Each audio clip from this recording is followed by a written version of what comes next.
पर्यावरण और पारिस्थितिकी की इस महत्वपूर्ण श्रृंखला में आप सबका फिर से स्वागत है। आज हम फिर से बात करने वाले हैं कुछ महत्वपूर्ण तथ्यों पर और साथ ही साथ हम पिछले वर्ष की परीक्षाओं के कुछ बहुत ज़्यादा इंपॉर्टेंट 5 या 6 प्रश्नों पर बात करेंगे।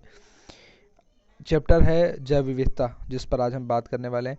सर्वप्रथम जैव विविधता शब्द का उपयोग W.G. रोजन ने किया था 1985 में।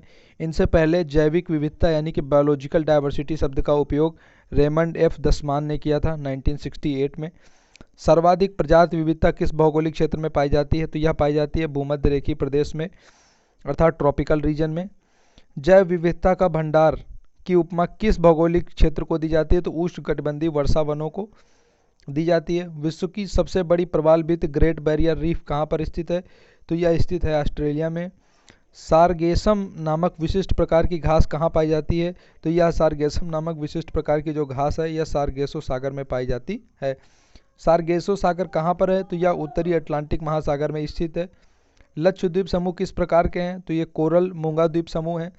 और मैंने पिछली वीडियो में इस पर बात भी की थी कि जो कोरल होता है यानी कि जो मूंगा होता है ये कैल्शियम कार्बोनेट का बना होता है। और प्रवाल विरंजन के बारे में मैंने बताया था कि प्रवाल का रंग छोड़ देना और अपने मूल सफ़ेद रंग में आ जाना। प्रवालों का जो रंग होता है वह जुचैंथिली नामक जीव के कारण होता है जो उसके कवक पर जीवित रहता है। दोनों सहजीविता का जो सिद्धांत है उसके उदाहरण के रूप में प्रयोग किए जाते हैं। इसके बाद हम बात करें तो प्रवाल मूंगा चट्टान किस संघ के जीव हैं?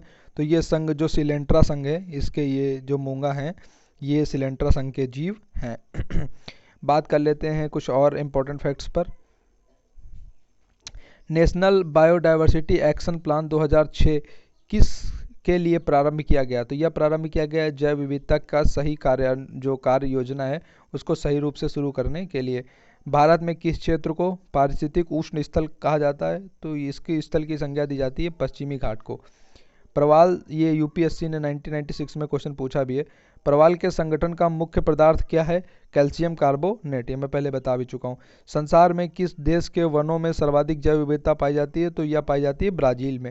अगर देशों के हिसाब से हम सर्वाधिक वनों की बात करें तो सबसे ज़्यादा वन पाए जाते हैं रूस में, इसके बाद में ब्राज़ील में, फिर कनाडा में और उसके बाद में अमेरिका में। तो ये दुनिया के 4 ऐसे बड़े देश हैं जहाँ पर सर्वाधिक वन पाए जाते हैं। भारत इस मामले में 10वें नंबर पर आता है। वैश्विक जैव विविधता का कितना प्रतिशत भारत में पाया जाता है? तो भारत में 7.5 से लेकर के 8% के करीब जो वैश्विक जैव विविधता है उसका भाग भारत में पाया जाता है। अब बात करते हैं कुछ और इम्पोर्टेंट फैक्ट्स पर। प्राकृतिक संरक्षण के लिए अंतर्राष्ट्रीय संघ, जिसको हम लोग IUCN भी कहते हैं, international union for conservation of nature, के अनुसार विश्व में सर्वाधिक संकटापन्न जीव कहाँ पर पाए जाते हैं? तो ये भारत में पाए जाते हैं। सर्वाधिक जो संकटापन्न जीव हैं कहाँ पर हैं? तो भारत में है। IUCN के रेड डाटा बुक में संकटापन्न यानी कि क्रिटिकली इंडेंजर्ड जीवों को किस रंग के पृष्ठ में दिखाया जाता है?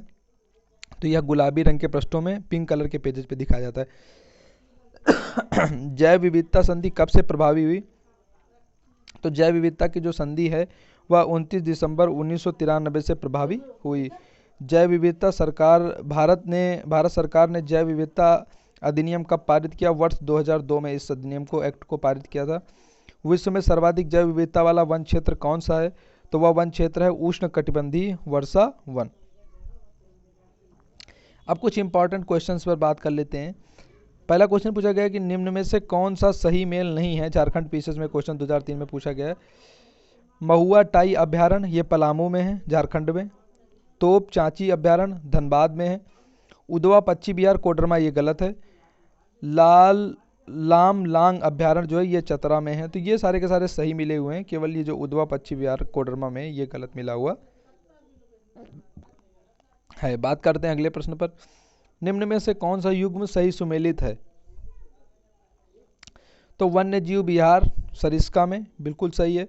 केवलादेव जैसलमेर में नहीं है। मरु राष्ट्रीय उद्यान भरतपुर में नहीं है। टाइगर रिजर्व जैसमंद में नहीं है। निम्नलिखित में कौन सा जानवर पहले भारत में प्रचुर मात्रा में पाया जाता था परंतु अब विलुप्ति की कगार पर है? तो एशियाई चीता पहले भारत में बहुत ज़्यादा मात्रा में पाए जाते थे लेकिन अब इस समय विलुप्ति की कगार पर हैं। प्राप्त इतिहास के अनुसार सर्वप्रथम वन्य जीव अभ्यारण्य बनाने का आदेश देने वाला शासक कौन था? तो वन एंड ओनली अशोक महान। अब बात करते हैं कुछ और इम्पोर्टेंट क्वेश्चंस के ऊपर। भारत में सबसे पहला जैवमंडल आरक्षित क्षेत्र कौन सा था? नीलगिरी का था। यूपी पीसीएस ने 2004 में पूछा, CRPF ने भी 2004 में पूछा। दंडकारण्य का प्रदेश स्थित कहाँ पर नहीं है? तो मध्य प्रदेश में स्थित नहीं है। बाकी इसका कुछ हिस्सा आंध्रा में, उड़ीसा में और छत्तीसगढ़ में, सब जगह पर है। बुंदाला जीवमंडल आरक्षित क्षेत्र जो यूनेस्को के मानव तथा जीवमंडल तंत्र में सम्मिलित किया गया है, कहाँ स्थित है? तो बुंदाला जो है यह स्थित है श्रीलंका में। यूपीएससी ने 2006 में क्वेश्चन पूछा भी है। टुमारोज बायोडाइवर्सिटी, ये क्वेश्चन, ये जो पुस्तक है किसने लिखी है? तो ये लिखी है डॉक्टर वंदना शर्मा ने।